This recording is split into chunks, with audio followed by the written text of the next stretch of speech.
Welcome back to Math 210. It's Calculus 1. Today we're going to be talking about the second derivative test and concavity. So this is material roughly corresponding to section 4.4 in your book if you want to follow along.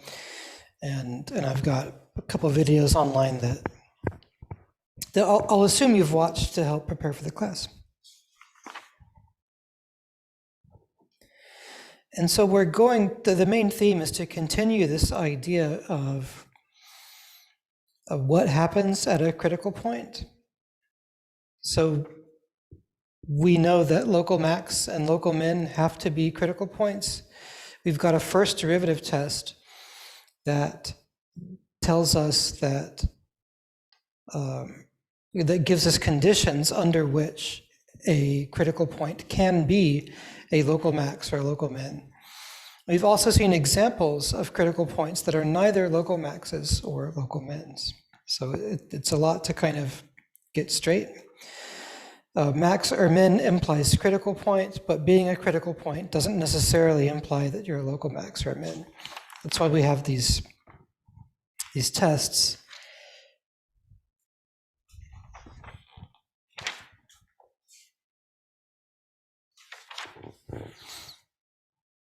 And so we'll introduce some new concepts and develop a new test to help clarify some of these points. Okay, so I'd like to get directly into it then. So let's talk about this idea of concavity. In higher mathematics, we use convexity instead of concavity. I don't know why the word changes here, like just in the calculus class, but it's become standard to talk about concavity here. And so I'll make two definitions. So I'll say that a function is concave up on an interval from A to B if what? So if, let's call function f. Function f is concave up on an interval from A to B if its derivative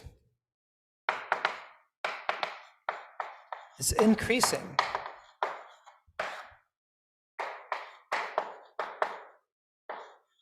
on that same interval. And by the way, like we've talked about mean value theorem already last time, and last time we learned that if your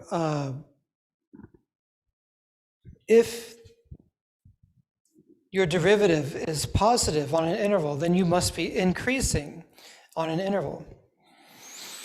On the other hand, if you're a differentiable function and you are increasing, it's also true, like, although we didn't prove it, but it's not so hard to show that your derivative must be positive. So for a differentiable function, you're increasing if and only if your derivative is positive on the same interval for which you're increasing. So all that to say, like suppose we're working with a function that's twice differentiable, and suppose the second derivative is continuous. So let's just make this technical assumption at the beginning that we're working with functions that have two derivatives that exist, and the second derivative is continuous. And so you're concave up if your derivative is increasing, and so that's the same thing as saying that the derivative of the derivative is positive. So the second derivative would have to be positive on AB. So actually, you can take either of those two as a definition for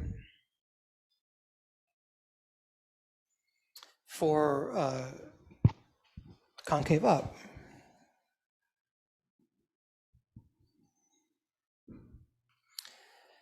And I guess last time I defined increasing as more like bigger than or equal. So let's say I should be careful if f is like strictly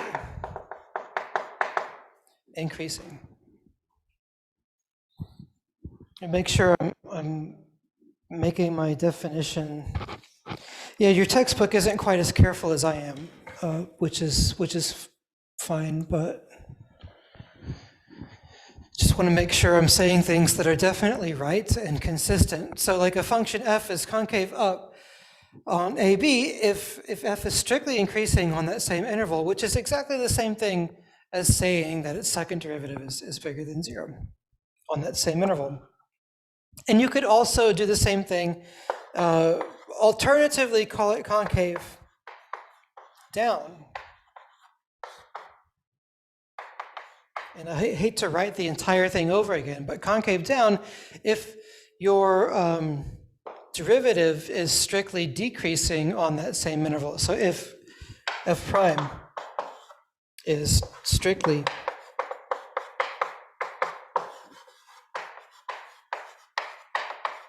decreasing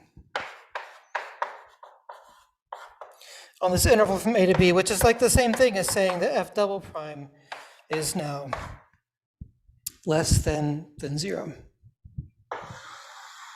on that interval, on a to b.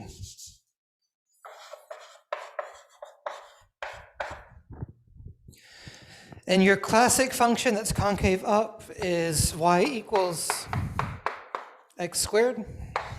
It's a nice smiley face, so you can see like it's opening upwards. Classic example of concave down, y equals negative x squared.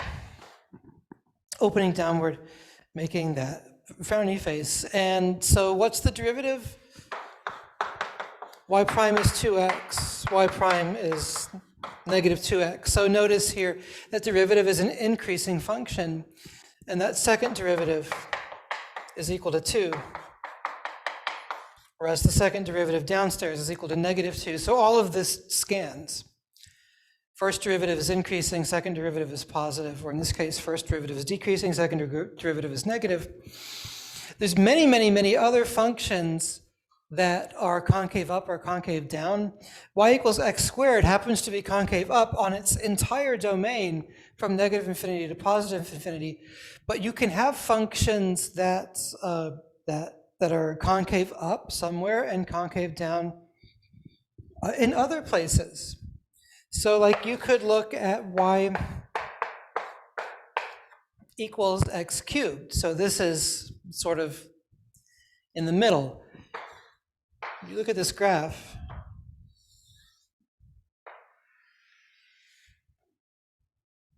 There's the schematic picture of the graph of y equals x cubed. Think for yourself for a minute. Upon what interval is y equals x cubed concave up? Upon what interval is y equals x cubed concave down?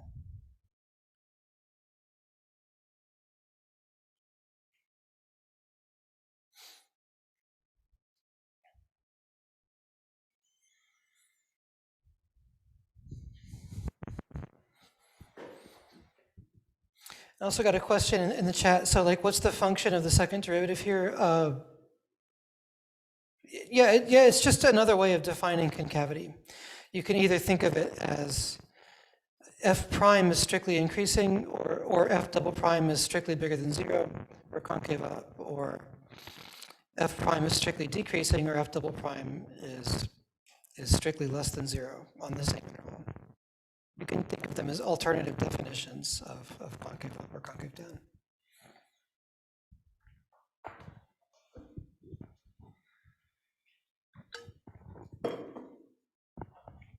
Yeah, so let's continue to play with this definition.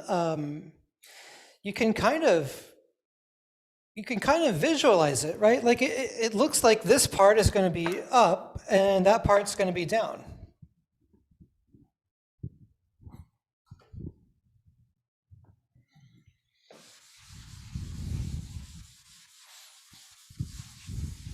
Is that correct? Let's verify this with the definition. So let's look at y prime, which is 3x squared. So schematically, y prime looks like this. It's just a parabola, but scaled up by 3. And I'm concave up on an interval if my derivative given here is strictly increasing on that interval. So upon which interval does it appear that the derivative is strictly increasing? Well, it looks like we're decreasing on all points that are less than 0. It looks like we're increasing on all points that are bigger than 0. So it looks like I'm increasing on interval from 0 to infinity. It looks like I am decreasing on the interval from negative infinity to 0. Although, like, we shouldn't just judge things based on looks, right? Like, you might want something that you can really calculate. And so what you can really do is you can really calculate y double prime. You can calculate that second derivative, which is now 6 times x. And now it's quite clear that this is positive if x is bigger than 0, and y double prime equals 6x is, well, I just wrote the greater than sign. I didn't write greater than or 0. So it's positive, bigger than 0. If x is bigger than 0, y double prime equals 6x is negative. X is less than 0, of course. So this is telling us now that we've got two separate intervals from, all the stuff less than 0, all the stuff bigger than 0. That's what this notation means. Where on the one hand you're concave up, and on the other hand you're concave down. By the way, so if I write y equals f of x, by the way, note that f prime of 0 is equal to 0, which means that x equals 0 is a critical point of y equals x cubed. So x equals 0 is a critical point of y equals x cubed that is neither a maximum or a minimum. So the first derivative test does not fails for this point. Remember the first derivative test? You draw your number line, you look at your critical point, and you say, like, what happens, what's the sign of the derivative before and after? Well, when x is less than 0, the derivative is positive. When x is bigger than 0, the derivative is positive. So I'm not switching from positive to negative. I'm not switching from negative to positive. So the first derivative test gives me no information. The first derivative test does not conclude that this is a local minimum or a maximum. And indeed, it isn't. It's an example of a critical point here that is neither a local minimum or a local maximum.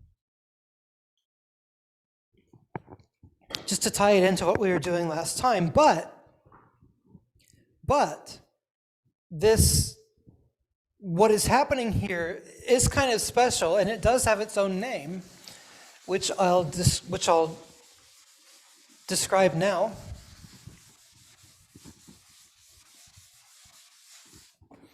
The reason why this is special is because we're switching concavity. We're switching concavity from concave down to concave up. So when you're at a place where you're switching from concave up to concave down, or from concave down to concave up, that's called an inflection point. So x equals a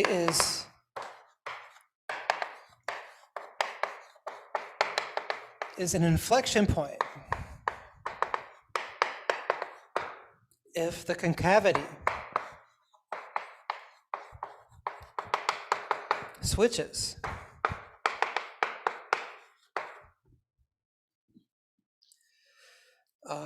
sign. Switches from, well, I'll write it out. If concavity switches from up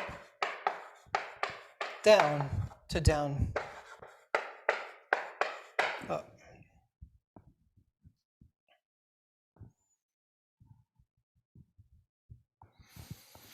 And there's an easy way to test for that because concavity depends on whether the second derivative is like positive or negative. So if you write down, x equals 0 in this case, but I'll use x equals a. And if you look at a number line for f double prime of x, and in our case, f double prime of x was 6x. So here's its schematic graph, right? It's just a straight line with slope equal to 6. So if it's true that you start out negative and end up positive, then that will be an inflection point. If it's true that you start out positive and switch to negative, then that's an inflection point. So these represent inflection points.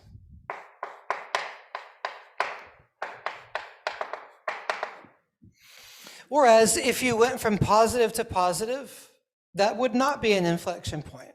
If you went from negative to negative, that would not be an inflection point. So example, like if you took y equals x to the fourth, its second derivative would be something like 12x squared. And then that would be an example where you are not switching from positive to negative. So, and of course, your second derivative can't switch from positive to negative or negative to positive unless the second derivative is equal to 0 at that point. That's kind of it's kind of been an assumption. You can't be switching from negative to positive or positive to negative if you're not 0 at that point. But that doesn't mean that the first derivative has to be 0. You can be an inflection point without your first derivative being 0. There's nothing stopping that. And I could even try to give you an example of that. So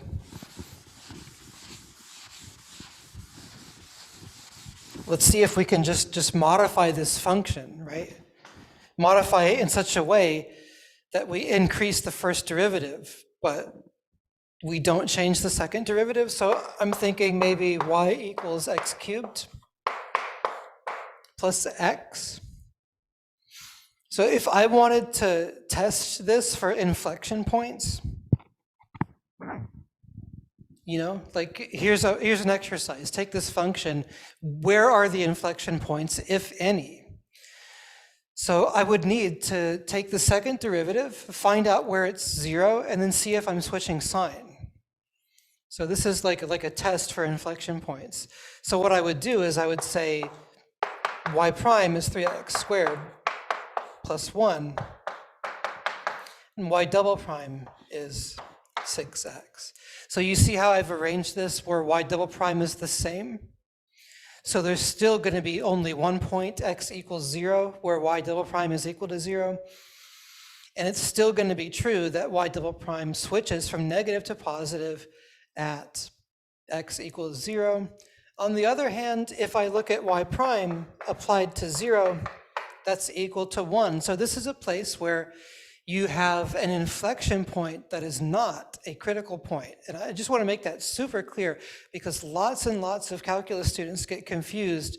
They think that inflection points have to also be critical points. They don't. They have to be points where the second derivative is equal to 0 and you're switching concavity. So is that clear? Are there any questions on that?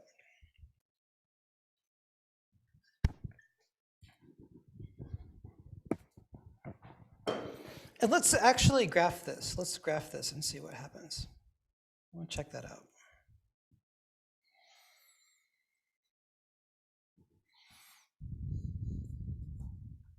In just 1 minute. By 1 minute, I mean like 6 seconds. So let's graph this. Let's take y equals, so there's x cubed, we already saw that, and then plus x. So what's the, and I'll zoom in a little bit. Zoom in a little bit. So you can see the difference. So like, I'm not just making all this stuff up. I am, but I sort of want you to see what I'm seeing in my mind when I'm doing this. Like if you take y equals x cubed, you see how it flattens out there? Whereas this one doesn't. So that flattening out is basically telling you that the first derivative is 0, because it's like giving you that flat tangent line. Remember, like if you zoom in ad nauseum, you end up basically seeing the tangent line. So this is like a visual proof. Tangent line of y equals x cubed is horizontal, so its derivative at 0 is 0. But when you add x to it, that's no longer the case.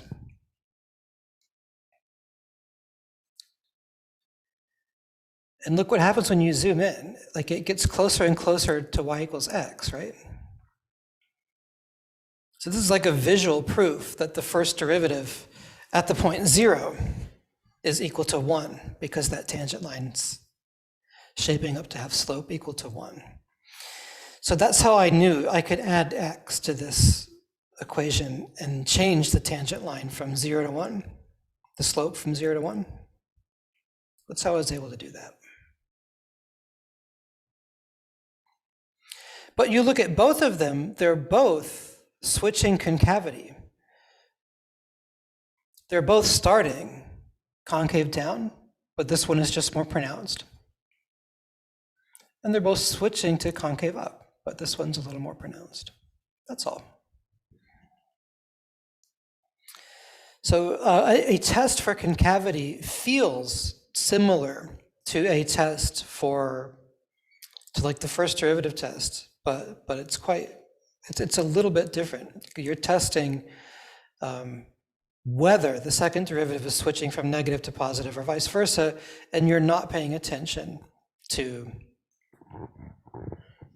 whether or not you're a critical point. So that's the test for concavity.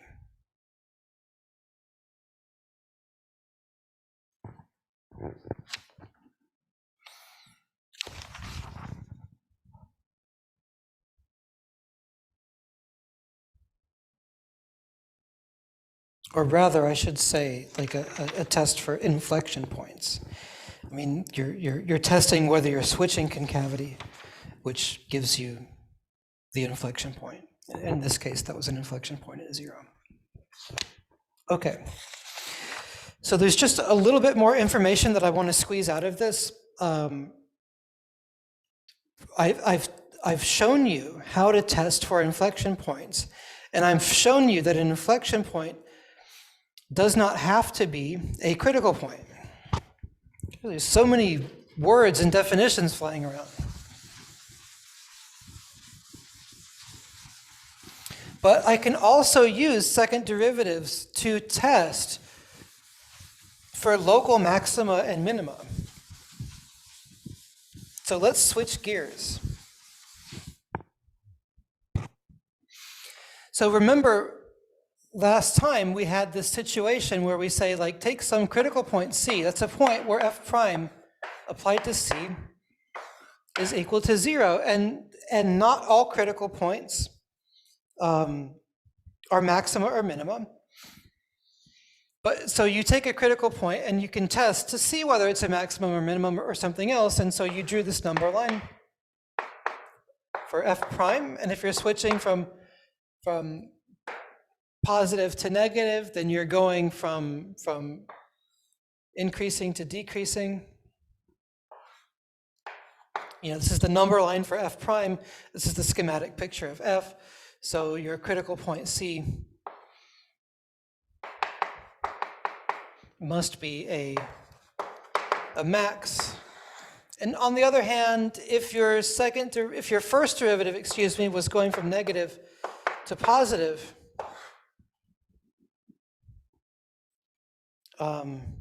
just like, who was it, Pitbull, that wrote this song about taking his life from negative to positive? So Pitbull was saying, like, he was at a local minimum because he was switching from decreasing to increasing, which, you can laugh at that, but it actually makes total sense in the context of the song too, right? Like, your life is going poorly and you hit rock bottom, and then you switch your derivative from negative to positive, and then you're back on the upswing. It scans.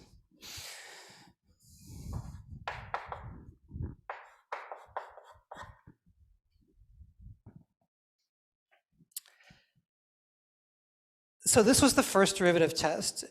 We took a critical point. We found a way to test whether or not it was a local max or local minimum or something else, because there could be other things too, like you could go plus plus or minus minus. You don't really have any information. But what you can do is you can say, well, what did we learn today is equivalent to the first derivative being, like, what did we learn today about the first derivative that's maybe also going to help us here? So if your first derivative is going from positive to negative, like a typical way that happens, might look like that, or going from negative to positive might look like this. So if your first derivative, for instance, happens to be decreasing, then it's going to go from positive to negative. So you can do what we call, like, the second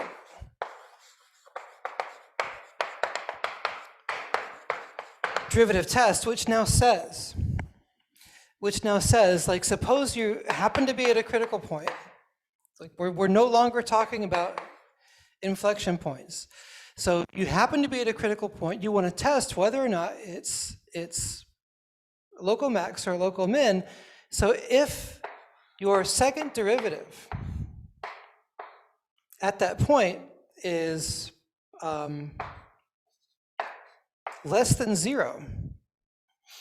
And remember, like I mentioned at the beginning of class, this is all under the assumption that the second derivative exists and is continuous. The idea is that if your second derivative is less than 0, so here's f double prime, and here's the point C. And if I'm less than 0 at the point C, then if I'm also continuous, I have to still be less than 0 in some interval around C, which will mean that my first derivative was 0 at the point C, and since it was negative nearby, that means it must be decreasing, so I must be switching from positive to negative. So second derivative test says that if f double prime happens to be negative, then I must be at a maximum.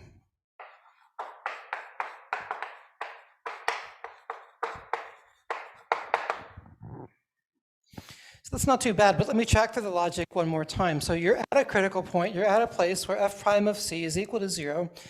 You know that f double prime of C is negative at C.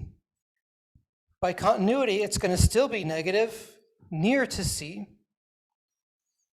By the mean value theorem, because the second derivative is negative on an interval, your function will be decreasing on the same interval, but it also has to go through 0. So it has to cleanly switch from positive to negative, and therefore by the first derivative test, your function has to be switching from increasing to decreasing. You must be at a maximum. By a completely analogous argument, under the same circumstance, if you're at a critical point and your second derivative is bigger than 0, everything reverses. if your second derivative at the point C is bigger than 0, your first derivative, then by continuity, it must be bigger than 0 for some small neighborhood around, that point. Like when I say by continuity, like there can't be some jump where you just switch from positive to negative. Continuity says like if you move x a little bit, you can only move the y values a little bit. And if you're already definitely positive, you have to stay positive for a little while. It'll take you like a little bit of time to move your chalk to get it to the other side of the x-axis. And so in this case, second derivative being positive means that the first derivative is increasing. That's the mean value theorem. If your derivative of the first derivative is positive, the original function has to be increasing. But by assumption, it's also equal to 0 at the point C. And so therefore, by the first derivative test, if you're switching from negative to positive, your original function is switching from decreasing to increasing. Therefore,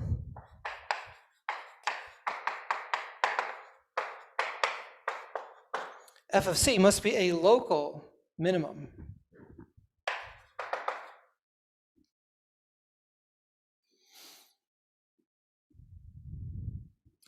So it's kind of a wonderful relationship between the function, its derivative, and its second derivative.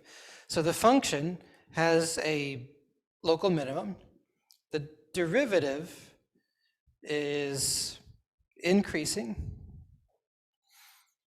The second derivative is positive. So you go from like just a sign to increasing to local minimum. Or correspondingly, f is a local max. Well, how do you figure that out? If you've got f double prime is negative, then f prime is decreasing, then by first derivative test, f has to be a local maximum. So these signs do work out to be a little bit different than you might think. Second derivative is negative, original function is local max. Second derivative is positive, original function is a local minimum, if you're at a critical point. And all that is separate from the test for inflection points. Oh, and by the way, there's like another case here, right? Because the second derivative could be less than 0, second derivative could be bigger than 0. It could also be true that second derivative is equal to 0, in which case you have no conclusion.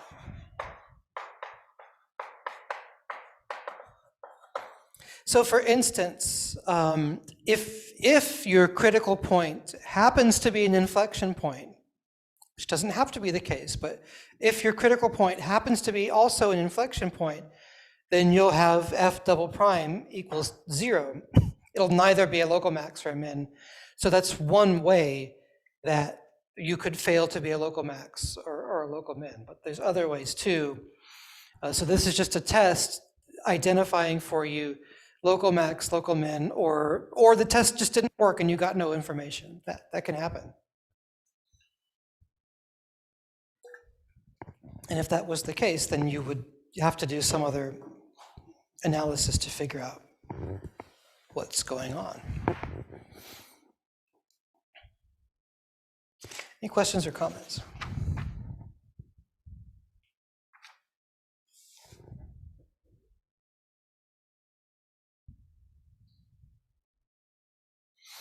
In the remaining time, I'm just going to go into the section 4.4 exercises and just start doing problems, so that when you get homework or test questions on this, you'll be able to do them too, or at least have some examples of me showing you the work.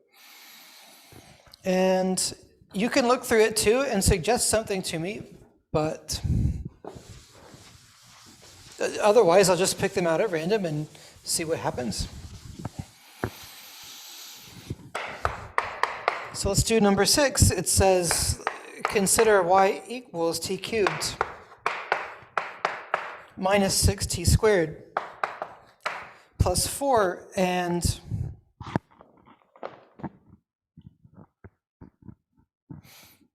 determine the intervals upon which the function is concave up or down, and find the points of inflection. And so that's really this test for concavity. Whether you're concave up or concave down in practice, that's all out the second derivative, isn't it?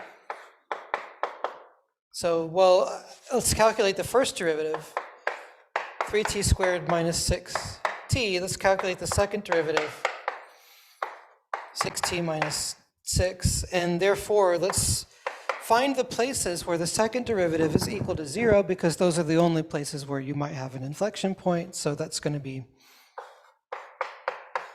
0 equals 6t minus 6, which is telling me that t is equal to 1. So I draw my number line.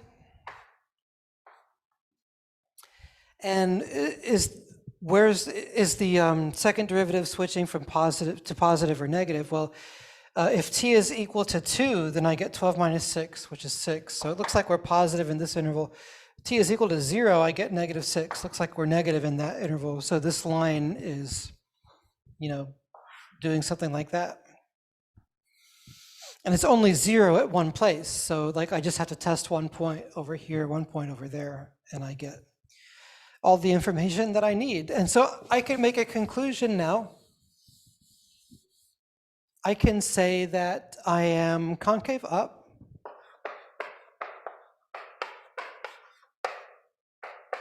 on the interval from 1 to infinity, concave down on the interval from negative infinity to 1, and t equals 1 is an inflection point. Because of that test for inflection points, right? I'm switching concavity at that point, the second derivative.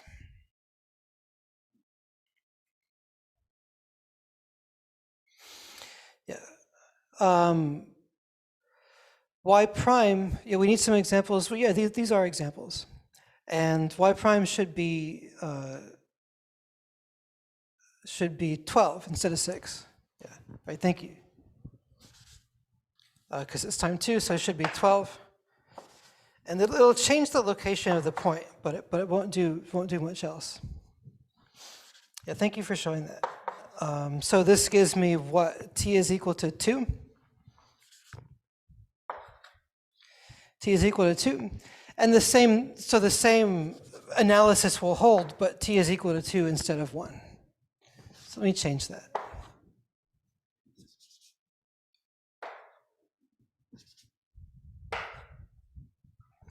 Okay.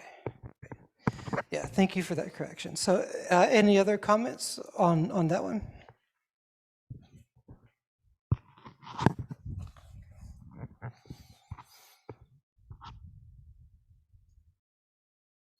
Let's do one that isn't a polynomial.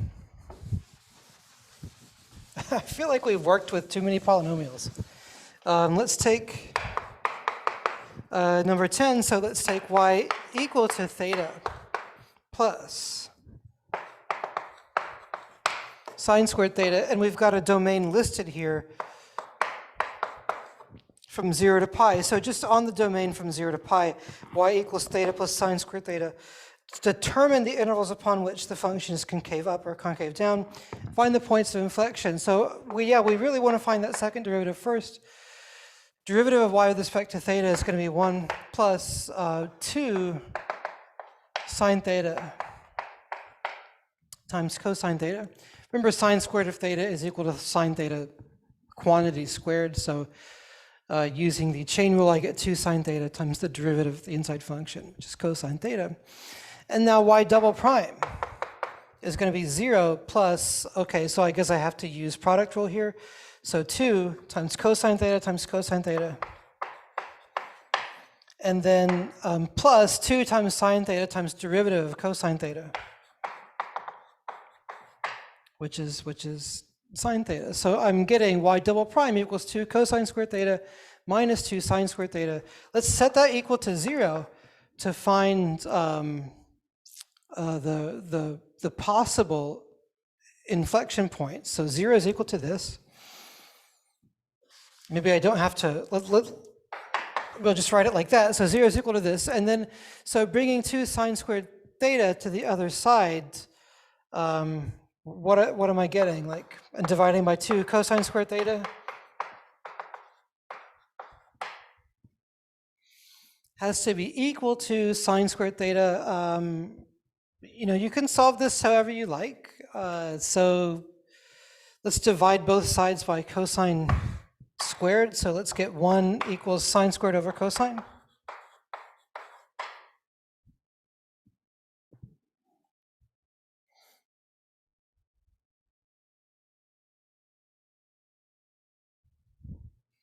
And so that's going to say that, what's that going to say? Like plus or minus 1 is equal to tangent theta? Plus or minus 1 is equal to tangent theta.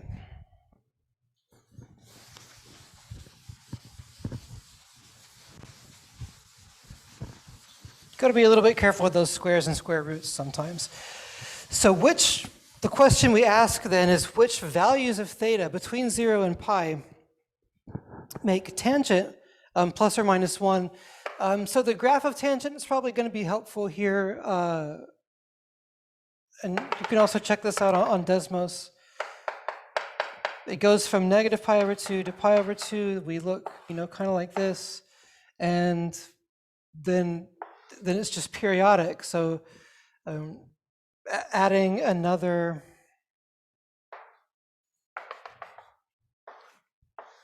period, so the period is pi, right? So pi over 2, so this point should be pi, and this should be 3 pi over 2. So we're interested in like this domain from 0 to pi, and we're asking like which values of theta give us tangent theta equals plus 1 or minus 1. I seem to recall that tangent of pi over 4 is equal to 1. Pi over 4 is the place where sine and cosine are both equal to root 2 over 2. And so I'm getting pi over 4 right here, and then I'm getting, this one would give me a negative 1, and then this one would give me another positive 1. So this one is going to be like pi plus pi over 4, right? Because just moving over one period. And this one would be negative pi over 4 plus pi. So pi minus pi over 4. So those are the 3 places. Pi over 4, pi plus pi over 4, and pi minus pi over 4. And there's a question, could you show the process from going from f prime to f double prime? Yeah, so that's using the product rule. So the derivative of 1 is equal to 0, and then you use the product rule on the product of those 2 functions. So it's derivative of first times the second one. Derivative of 2 times sine theta is 2 cosine theta.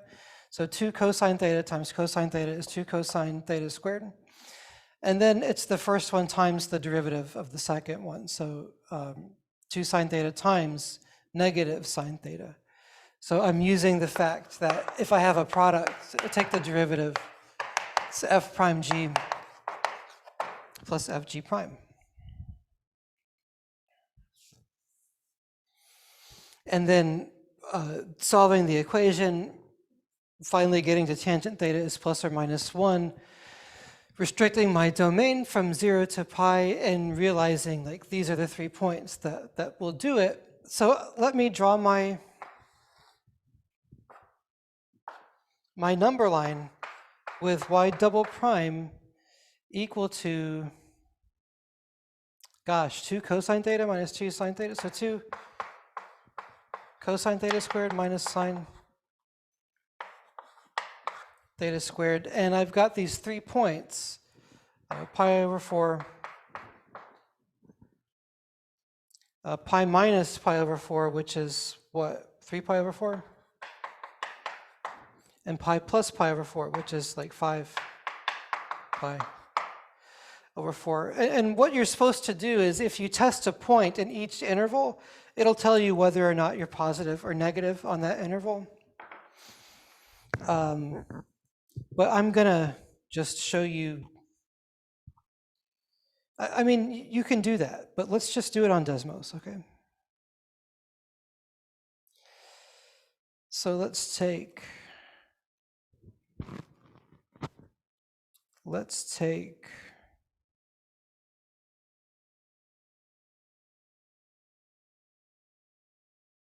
me share the screen with you. So y double prime was 2 cosine squared theta, I'll use x to make Desmos happy, minus 2 sine squared x. And Desmos doesn't like to use pi or pi over 2 or whatever, but you can see it because pi over 4 is going to be a number that's a little bit less than 1. So here's pi over 4. So you can see we started out positive. And then we switched in the next interval to negative. And then the next 0 was at 3/4 pi. We switched back to positive. And then after the next one, 5/4 pi, that's the one that's close to 4, we switched back to negative. So we're just straight up oscillating. I mean, you can get that from, I mean, you can also get that by testing like any particular point in here and seeing whether this is positive or negative.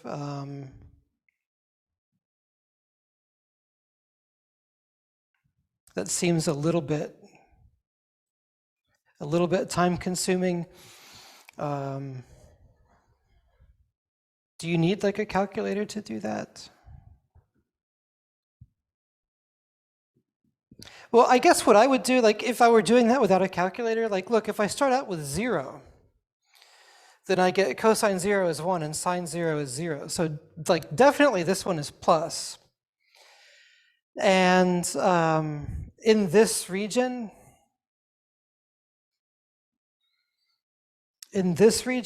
you might,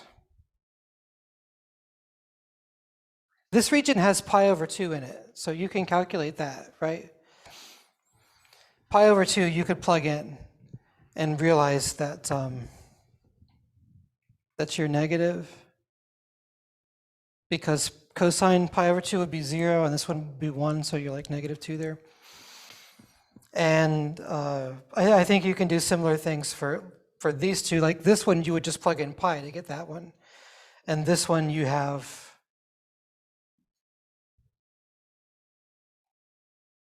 oh, actually, we don't even care about this because our domain stops at pi. So we kind of exclude 5 pi over 4. We actually stop at pi. This question is actually easier. I was finding some more, 5 pi over 4 is bigger than pi. So I can stop here at pi. Yeah, you don't need Desmos or a calculator to do this because calculating 0 gives you plus, and calculating pi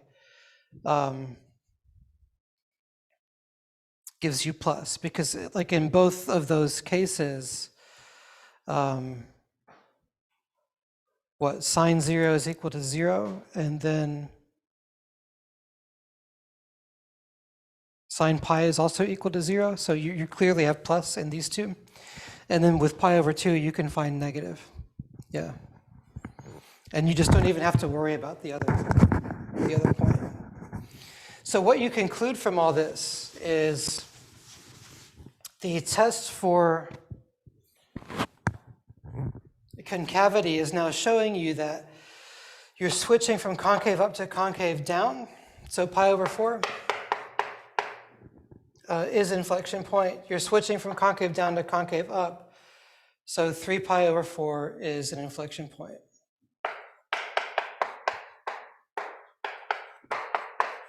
Or the inflection.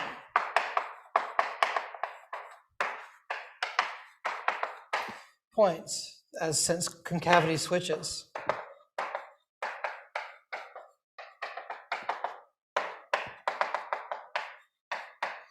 And of course, this function is periodic, so if you just let the domain go from negative infinity to infinity, there will be infinite number of inflection points. And like the next one after this was 5 pi over 4. So they keep on, they keep on periodically occurring, but it's just that there were 2 of them that happened to be in this particular interval from 0 to pi. Yeah, so that's good. I'm glad I showed you that. That's a problem with some, a little bit of actual work and more nuance behind it than just working with the polynomials, right? And I think that'll be the time for us to quit for today. So that shows us a lot of terminology today. What were the learning objectives? Definition of concavity, definition of inflection point, the test for an inflection point, and the second derivative test for critical points. And we saw a couple examples on the end of class for how to use in practice this test for inflection points. It all comes to us from the mean value theorem, which allowed us to make this connection between increasing or decreasing function and positive or negative derivative. So lots of cool stuff. Thank you, everybody, and have a great day.